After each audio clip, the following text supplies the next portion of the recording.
abang neighborhood doon.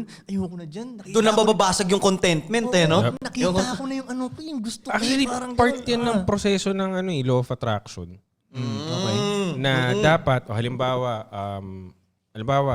pumera ka ngayon. Sabi sa law of attraction, kumain ka sa mahal na restaurant. Kumain ka sa mahal na restaurant para gusto mo ulit kumain dun. Pero tol, depende nga rin sa tao eh. Kasi baka pag sa mga katulad natin, gagana yan. Kasi ako ilang beses ko na nakita, magdadala ako ng, dati yung simula pa lang ako, sobrang hirap pa. Nagdadala ako ng isang tropa sa BGC ngayon, dadaling ko siya para ang purpose ko lang is para ma-inspire siya. Kasi iniisip ko, pag na-inspire to siya magpayaman, tutulungan niya ako dumiskarte ngayon. Okay. So ngayon, wala pa akong kotse noon. So bus lang ng BGC, sinakyan namin. Umiikot yun sa buong BGC, makita mo yung mga building, ganyan. Pinakita ko sa tropa ko yun, ba? Tapos, tinitingnan ko ngayon siyang ganyan. Parang wala lang sa kanya. Tapos pag-uwi niya ng Sorrento, Ganun, tol.